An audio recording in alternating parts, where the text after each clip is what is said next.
Hey guys, welcome back to Pinehaven Acres Rabbitry. Today I am in the garden and I'm planting onions. This is what I have so far. I've done 3 rows, but I ran into a little bit of a problem. So last year we put down some wood chips. This is called Back to Eden Gardening, and it's supposed to be about 8 inches thick, but it hasn't quite broken down yet from last year. So we are getting some dirt, but there's still a lot of wood chips. And the problem is when wood chips break down, they take a lot of the nitrogen from the soil and basically absorb it, so it deprives the plants from getting any. And nitrogen is very important for plants to grow. So what I'm doing here with the onions, because I want to get them planted as soon as possible, is I'm putting down a nitrogen fertilizer first.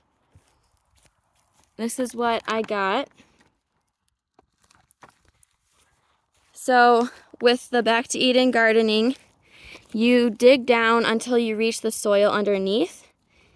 But this here in this corner is really thick. It's probably almost a foot of wood chips. So I'm just planting as deep as I can go, but it's not quite there yet at the soil base. So I am planting into the wood chips, which isn't ideal. But I think with the fertilizer, we will hold off for now. Just undug one of my onions. Whoops. So I have some compost coming next weekend, and I'm going to layer that on top of these rows that I already did. And then before I plant anything else, I'll be filling in my rows with compost. So they're basically at this level, and it's not a huge trench like it usually is supposed to be. So that is the plan for that. I also forgot to mention that when the wood chips are fully broken down, they release a lot of nitrogen. So that's the reason why we have them in the garden. You just have to wait a few years, maybe a year or two, for it to really break down. And then it builds the soil underneath, and then you keep adding wood chips on top. So you always have more soil growing and building underneath. So I also want to show you what else I have growing. In this bed, I have some garlic that I planted last fall, and it's been coming up pretty nicely. It's probably about 6 or 8 inches tall now. And then on the sides here, we have some onions coming up from last year. I think I planted them too late in the season, and they really needed a cold bit there for them to actually do well and start growing. So I only had a few come up last year, but now they're all coming up. So that is excellent. And then in this garden here is all my herbs. I have some thyme right there, some oregano. I have sage and chamomile and mint and a bunch of other stuff in here.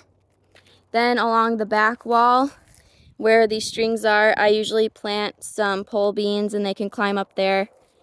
This garden bed is my sister's flowers, so that brings in all the pollinators. And then this one is my mom's garden, so she plants what she wants in there. Then in this back corner, I'll back up a little bit so you can see it. I like to plant things that like shade because this back section gets a lot of shade in the afternoon. So I'll be planting some broccoli, some greens, and we have a little visitor, our cat. So, yep, greens and stuff back there that kind of like the shade and the coolness of the spring. And then in this front corner, I'll be planting corn. And we'll have some squash and pumpkins and things mixed in the middle here. Then coming over onto this side where I've been working, I will make a few more rows of onions, and then along the back wall I'll have tomatoes and peppers. We usually like to do sunflowers along the front wall, and we still need to put up the fencing here, but this is usually the entrance.